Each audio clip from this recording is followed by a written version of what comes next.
Hey everybody, welcome to Storm Talk. This is Wave 3 News meteorologist Brian Good, filling in for Christy Dutton today. I'll be back again tomorrow morning, so look for another blog post early in the day.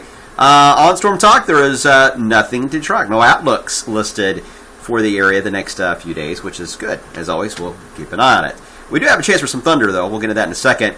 Let's talk about the snow part of things. First off, that snowpack, man, it melted fast, didn't it? Barely an inch of snow now showing up, many areas below that, and some pockets here in Kentuckiana that still have about 2 inches that can still be found. But overall, you can see how it's really been ate alive here with that warmer air that has moved into the Ohio Valley. All right, today we got some clouds streaming in overhead. There is some breaks every now and then in the cloud cover, so it's not going to be completely gloomy all day. I think we'll have a few hints of sunshine. That'll cloud over, then more sunshine. I think that will allow us to bounce back and forth and get us closer to the mid to upper 50s for this afternoon. This is our rainmaker for later. It'll move in after midnight tonight. The showers a pretty good bet. And then our next one is not that far away. It's digging right now on the western side of Mexico, and guess where it's going? Same path, straight up toward us. See the little gap here? That little gap is going to be Wednesday's weather. They're close to each other, so there's not much room here to relax between rain systems here because it looks like it's going to be fairly wet overall. Let me show you how this is looking. It's a two-parter deal. Here's the first part. Moves in later on tonight. And main impact will be Kentucky. There could be some thunder out of this, but notice the heaviest of amounts still showing up south and east of Louisville. We'll keep an eye on that. Some totals there could easily exceed 3 inches. Wouldn't be surprised to see that. And they drop off fast the more you head into Indiana. So that's later tonight and Tuesday.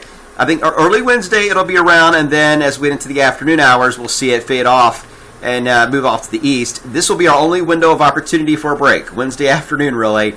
And we could get in the mid-60s if we get some sunshine. It's still a very warm flow. I wouldn't be surprised. And then as we get into Thursday, our next one moves in. The one now it's moving into Mexico. That moves in here. This is a little more widespread and a little more to the north. But it is something to watch because it has potential to produce another 1 to 3 inches of rain, if not isolated higher, as we head into Thursday and Friday. It should be out of here early on Saturday. I know a lot of you are worried about the St. Patrick's Day Parade on Saturday. The parade is at 3 o'clock in the afternoon Saturday in the Highlands. At this point, the rain should be moving out between 12 and 3.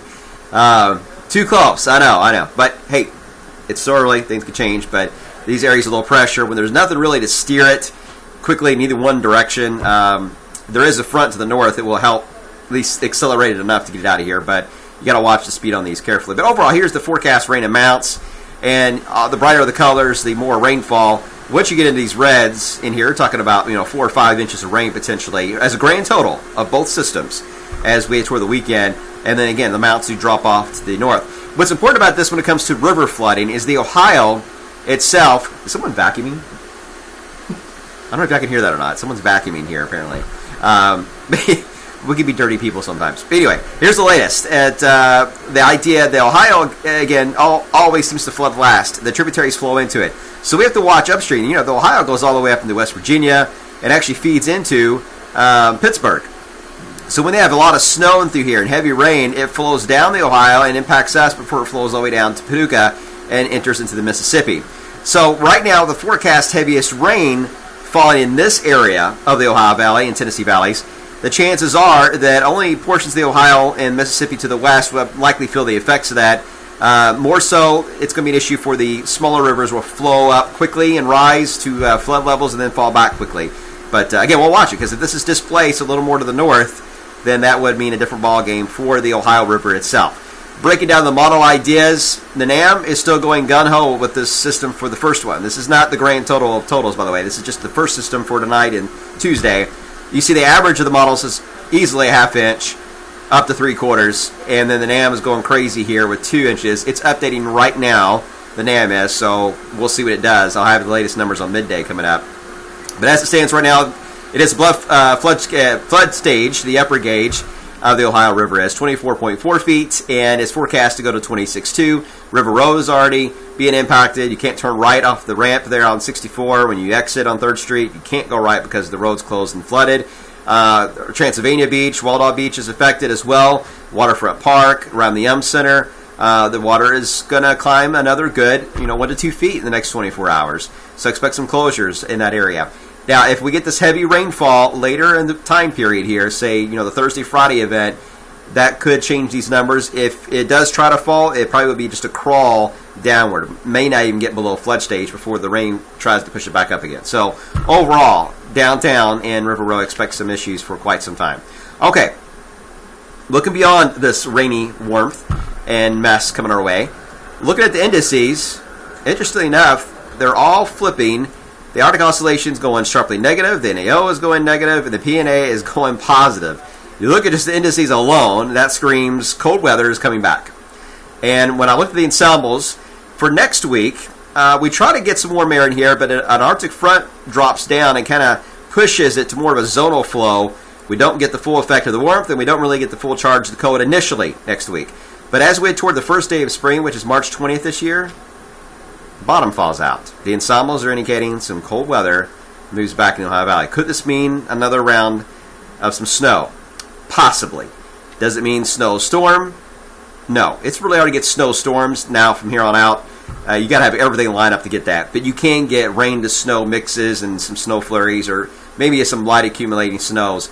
Yes, you can, and I would be surprised to see that happen still before we even get into the heart of spring in the month of April. But it also, looking at all this data, made me think, when's the last time we had to wait this long to even hit 70? As we head into the late winter time period and looking forward to spring. Looks like it's been a while, because going back just to 2010, the latest was March 10th, we had 72 degrees. Well, March 10th is tomorrow. I don't see us hitting 72 tomorrow. So the next date that shows up that would be a possibility would be the 30th of March. That was back in 2005. So it's been at least 10 years that we've had to wait this long to hit 70. Now, there's only been 7 times in recorded history that Louisville has had to wait until April to get into the 70s. Only 7 times since the 1800s. I don't know if we'll get there, but if that cool snap later this month does come to light, that could be a possibility. Hey, why not? Let's go crazy with records and break them all this year.